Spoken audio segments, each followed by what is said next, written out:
I did stonework today. All these stone steps. This was a one-day project getting all these in.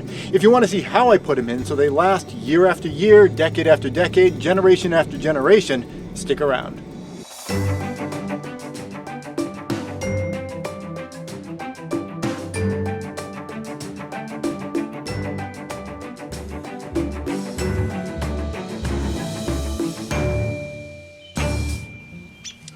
Hey everybody, this is Praxis, and today I'm working on some stone steps right in the ground area right here. The reason I'm working on this today is because we've got winter coming in, and whenever you have any kind of ground that has any sort of a slope to it, when it gets covered in snow and ice and stuff, it can be really difficult to walk over it. Now you can kind of shovel some steps into the snow, and that's I think what we did last year on this little slope here, but I'd like to get as much turned into actual steps and level the ground as much as I can.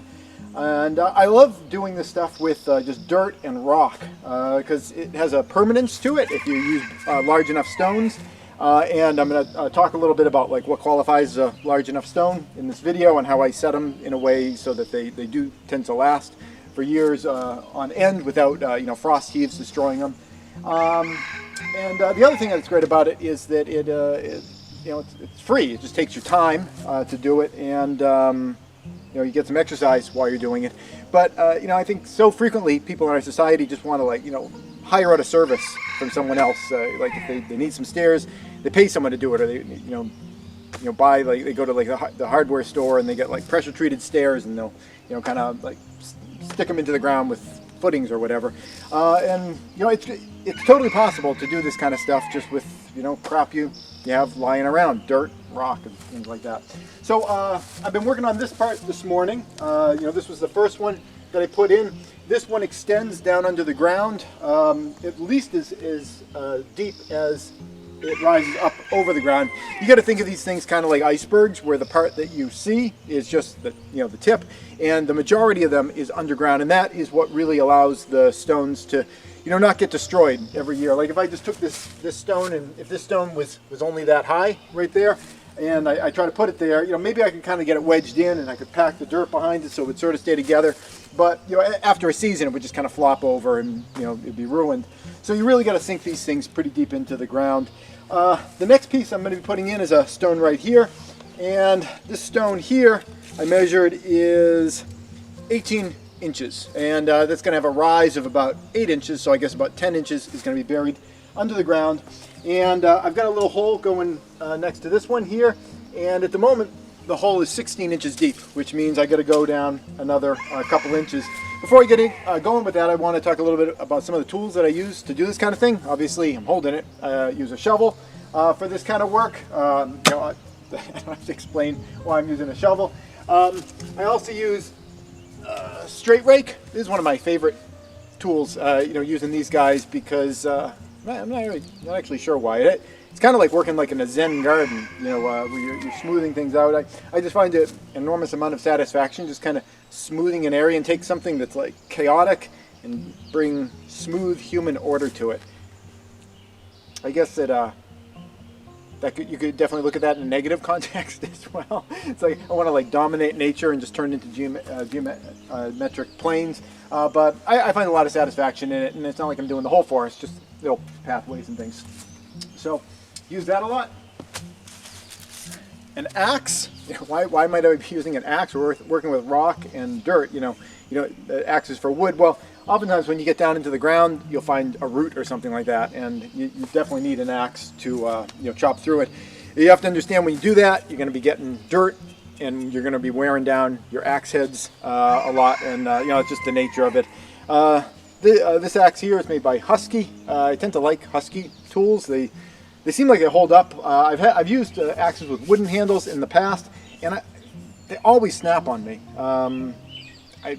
I don't know if there's something about the way that I do it that I'm doing it wrong, but these Husky things, I think it's like fiberglass with a rubberized outer surface, and they've got like a lifetime warranty on them. I'm not sure if that pertains to chopping things under the ground, but they seem like they're well made, and I never really even have to take advantage of the warranty.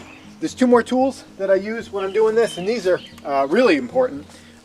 Just different dimensions of little pieces of lumber, and you'll see in a little while what I'm going to be using these for, but these are critical to the idea of getting the rocks in place properly. All right, so I had to go down another couple inches. I really do enjoy the aspect of getting exercise while you're working. Today's kind of supposed to be my rest day, so I'm just trying to take it easy. So, moving boulders and shoveling dirt, but I'm taking my time with it. I'm trying not to kill myself,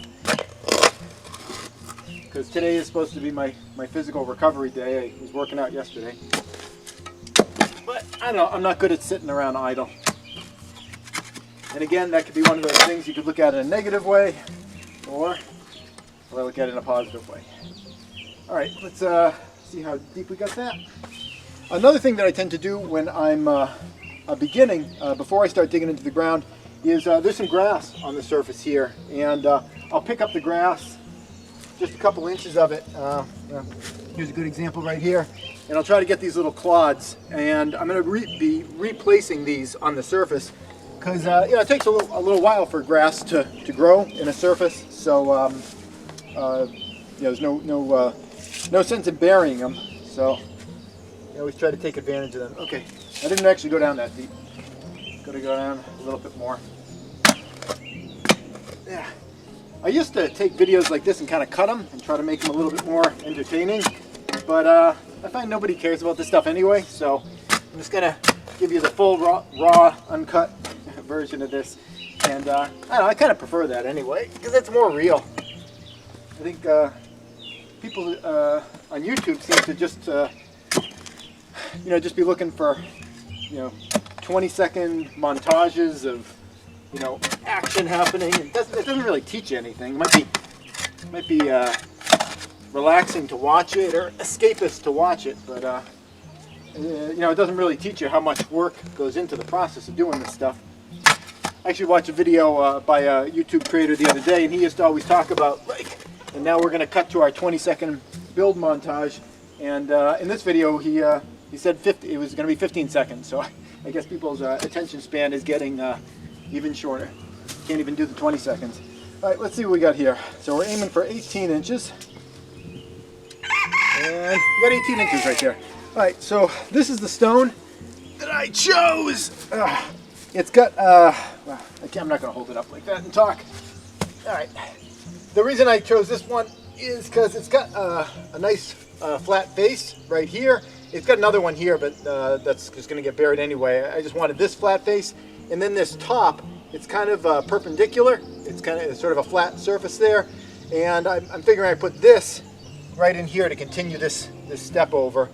So I'm going to drop it in. The way that I do drop them in, because that kind of compacts the soil underneath them, and it gives them kind of a good footing. All right, let's see. Hopefully this hole's big enough. If not, it's a little hard to get these rocks out. Here we go. That worked. All right, cool. It just needs to kick back. Yeah, that's all right. I buy that. Woo! Right along. All right, cool. So now we're going to get into these little sticks here. These are really important, and they are used for packing the soil. Now, these aren't necessarily ideal. This one, it was an old stake, and it's from rough sawn lumber, so it's got splinters potentially all over it. I really ought to be wearing gloves, but I'm not. And this one, this might even be pressure treated. I can't tell if that's pressure treated. No, it's not. No, this one's not pressure treated. Pressure treated tends to have a greenish cast to it. I think the green in here is just algae. You can see a scrape, and it's not green on the inside.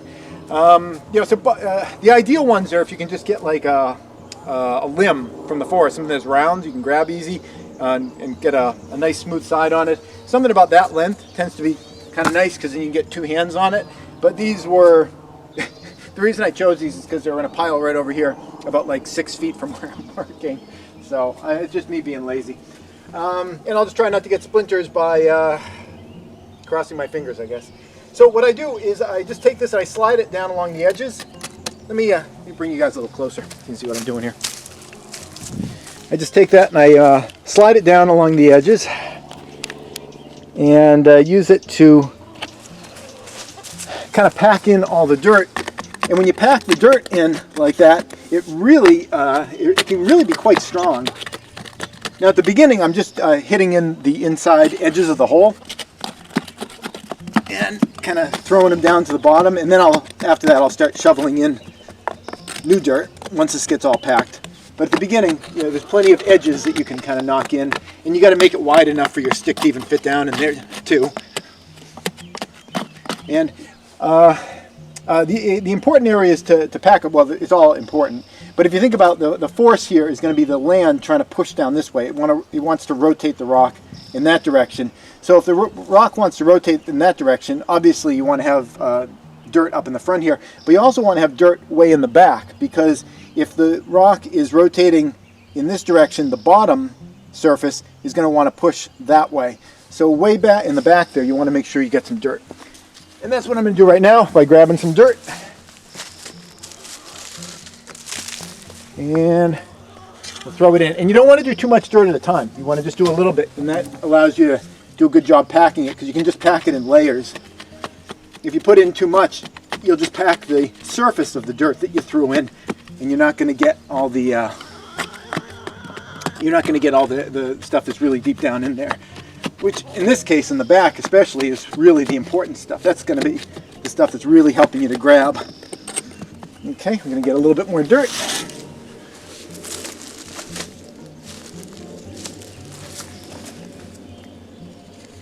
You might notice some little white flecks in this dirt. That's just shavings from the chicken coop. It's not by design, they just happen to be in the pile. But if you're curious what that is, that's what that is. And I guess there is sort of a benefit to it, because it's adding some additional organic material in here. And long term, what's really going to hold this rock in place is plant roots. So you really want plant roots to be able to kind of grab and grow all around it, because that's going to be kind of like nature's rebar. Get a little bit more dirt.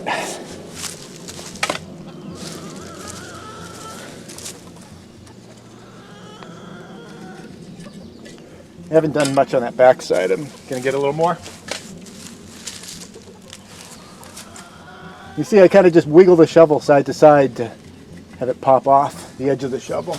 It's a good way of just distributing it. Alright. And the reason that I have two different sizes of these things is once it gets big enough, I'm going to use this large one. But this one is more narrow for getting down into these like tight areas.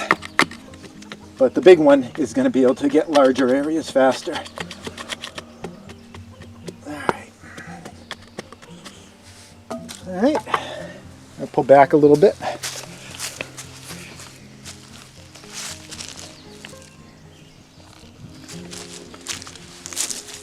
Alright. Next, what I want to do is just start kind of smoothing out this ground here, and I'm going to use the dirt from that to backfill. Again, the whole point of this is to get the ground nice and smooth. I do as much as I can with the shovel, and then I'll use a straight rake later.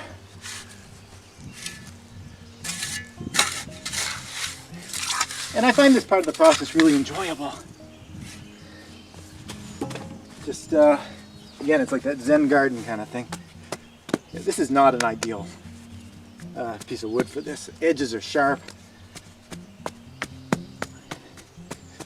But it was just a few feet away, and that enticed me in. Maybe you'll get to see me get a nasty ass splinter in this video.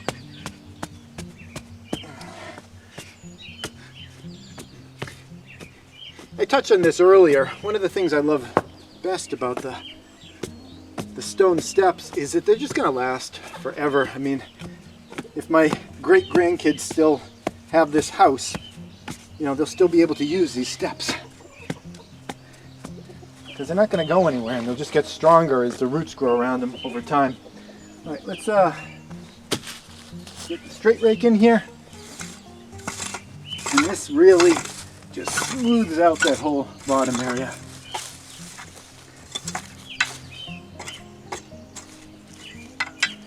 Got some rocks here, see if we can get them up next to the stones.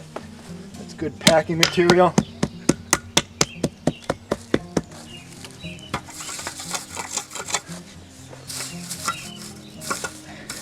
And every year there's always little frost heaves and things that develop. And you can just keep smoothing it out year after year with the straight rake, and things just get better over time.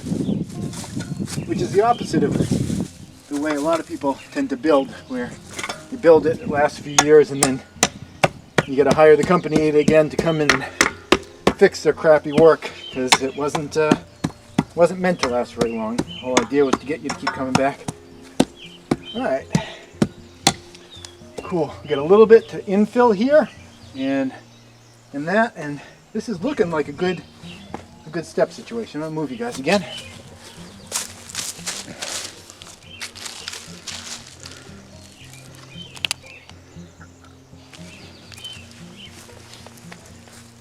Alright, so as I was excavating, I put a lot of the dirt here, so it'll be handy for me. Also, I'm slowly kind of packing in this area, but this is some nice clay-like material, and there's some organic material in there too. So I was saving that for the top. The stuff I was pouring in earlier is some subsoil crap stuff that didn't have a lot of organic material. But having this organic material up near the top is going to help for plant growth. Because again, plant growth, that's the name of the game ultimately. Oop. I forgot to pack in along the back of this stone.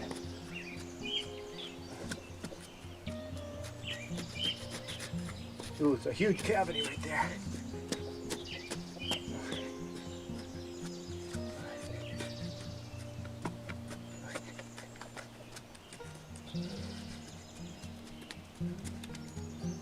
Alright. How's that feeling?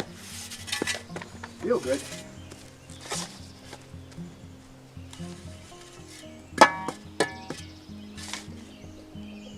And I think I'm going to have the hillside kind of slope up a little bit more on this side.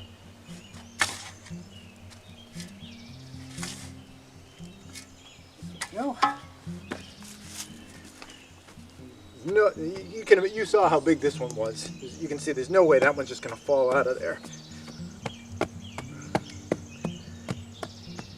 One nice thing that you could do here, if I had more stones and if it wasn't my rest and recovery day, is be nice to have a really big stone right here, kind of to end the run of stairs right there. I'm just going to have the dirt come around and kind of half swallow that step, but that's another nice way of kind of ending a run. I got something kind of like that here with this big stone right next to this run of stairs, and this sort of ends the progression of the little mini wall, and it can be an attractive way of demonstrating your rock laying skills. Alright, a little bit more and then I think we'll wrap this video on up. I've got to fill in this hole here, and I figure I might as well do that by taking out the dirt from the next step and putting it right there. I've got some grass here. I'm going to save that grass. We'll just set it to the side over here, and most of this other stuff is just already kind of worn down anyway. There's a little bit for roots, and I'll leave it kind of closer to the surface, but I'm not going to worry about saving the clods because it's not that much for grass in there anyway. This one's got a little bit of grass right here. Sometimes if I get these little ones, put that there, I can take them and kind of shove them into the rock cracks. Because a lot of that'll grow right back. You get a grub right here. I'll give that to the chickens. Chickens! Maybe they'll find it later. And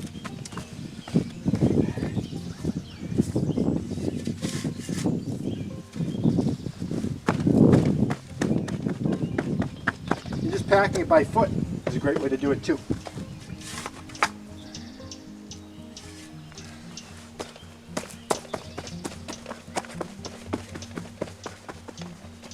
And over time, this is going to naturally continue to get packed by feet as people use it. And you may find that you need to put a little bit more dirt in later on for that reason. I'm going to save some more of this grass. A lot of people will say I didn't get enough of the roots there, and maybe so, but even if the grass doesn't survive, the organic material's there. and that will, you know, that will be helpful for whoever decides to grow there next. All right, there we go. And I think the next step is just a straight rake, and then I'll be moving up for another step.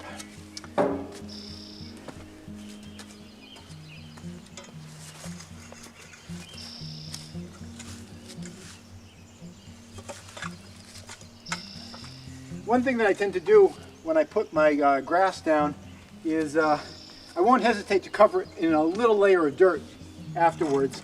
And that'll do a couple of things. It'll protect the grass because you damage the roots and you don't want it drying out in the sun. And it'll also just kind of thicken things up so that over time you can get a little bit more mass on the top. There we go.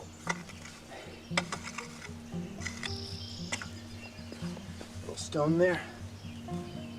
All right, so the bits of grass that I pulled, I'm going to stick them in here.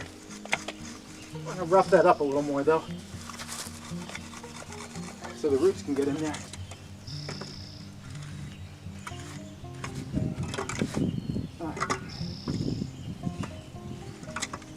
All right, so let's get some of these bits of grass. I've got a few right here. And that one, it can overhang the rock a little bit. It'll kind of bind the rock right in there. There's another one. And this. And the way I get these guys down is just stomp on them. Stomp in the middle and then kind of stomp on the edges. Trying to mush them down.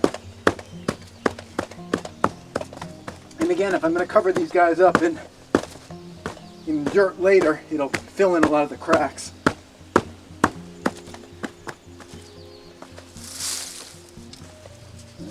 Get some of the dirt in there.